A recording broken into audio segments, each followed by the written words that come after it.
بالنسبة للمكونات هنا عندي ديال اللي غنديرو في الشوربة.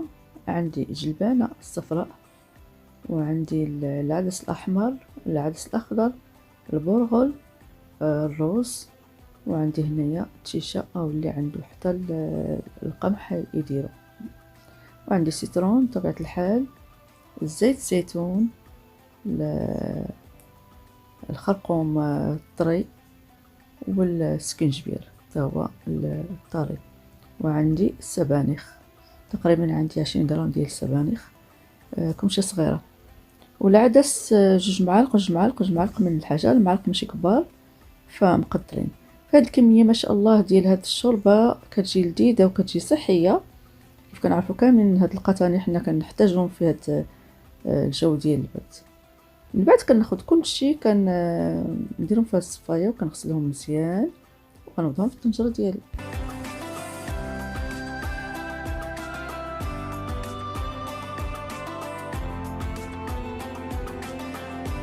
هنا كتلاحظوا اخواتي خديت الطنجره ديالي وضعت فيها المواد كلهم اللي غسلتهم، وكنكب عليها او كنضيف ليها الماء طيب باش تغلي، كتساعدني تغلي تيوجد الحساء او الشوربه. من بعد كنضيف ليها هذه معلقه ديال التشيشه اللي انا درتها، كنحركها وكنغطيها وكنخليها طيب على خطرها.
هنا من بعد ما الخليط ديالنا كله اندمج كنزيد ليه واحد نص كاس ديال الماء، وكنضيف ليه قليل من الملح وقليل من القزبر مدقوق.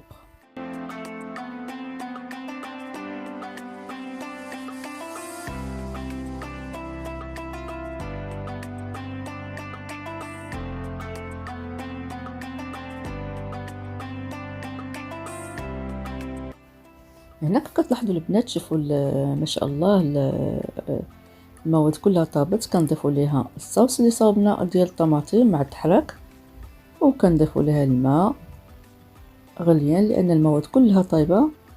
هنا غادي نزيدوا اللمسه المغربيه على الطريقه ديالنا، فهما الاتراك كيديروا غير النعناع مدقوق وكيديروا الملح، فانا ضفت هذه اللمسه فهي كتجي لذيذه بزاف بزاف.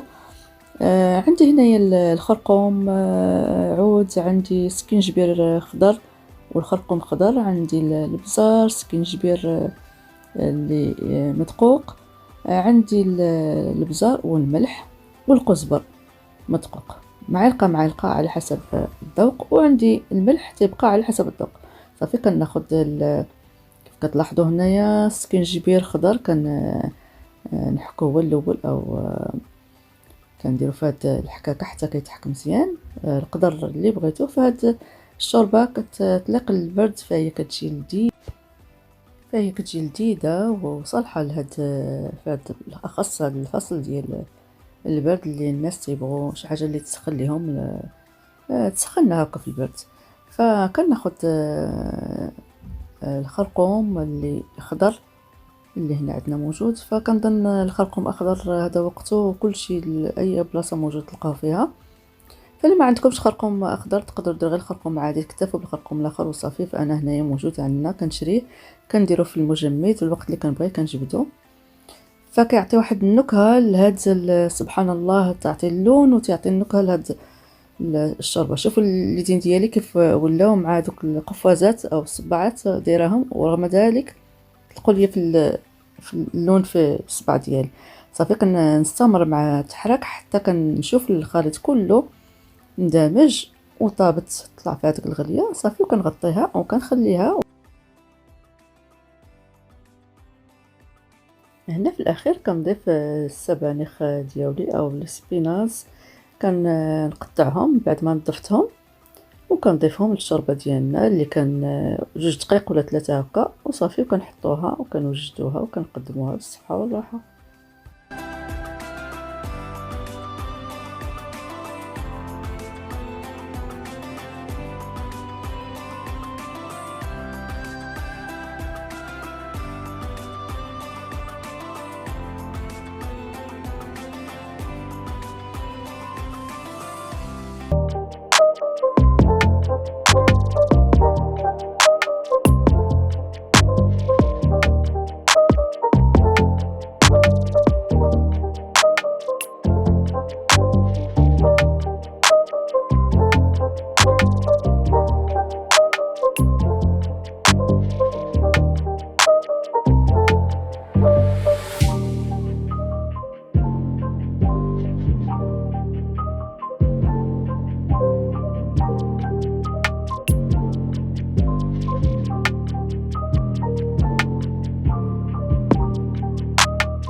البنات كناخذ الطاكوس ديالي كندهنو بالجبن ديال الدهن، وكنبدا نضيف ليه الطون، البطاطا ماس او الذره، وكنضيف ليه الجبن المبشور صافي. حتى غادي ندهنها كامله هكا. من بعد ملي كندير المواد كلهم اللي عندي، فصدقوني البنات هاد الطاكوس كيجي لذيذ بزاف. كتلاحظوا هنا ما كاين لا مايونيز، ما كاين حتى شي حاجه، فانا غيرت شويه وكيجي لذيذ. فماشي الا ما عندناش المايونيز ما نمكنش نديرو شي حاجه، فبلا مايونيز بلا والو فكيجي لذيذ بهذه الطريقه ديال الجبن. جربوها البنات وردوا عليا، خلوا لي التعليق ديالكم، خلوا لي الرياكسي ديالكم، فانا كنتسناكم اشنو غتقول لي على هذه الوصفه ديال اليوم. فكتجي صدقوني كتجي رائعه. صافي غنستمر على الطريقه. كيف كتشوفوا كنلويها وكنحطها جانبا، كنعاود نلوي طرف على طرف، وكناخذ هذوك الجناب بحال شي شكل ديال شي ظرف، كندخل ديك الجناب كندخلهم لداخل وكنحطهم. غادي نستمر على الطريقه حتى غنكمل الخبز اللي عندي كامل، من بعد نتلاقاو.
الشوربه ديالنا وجدات، حطيتها هنايا، قدمتها في هاد الجبانيه او الطبق اللي غنقدم فيه.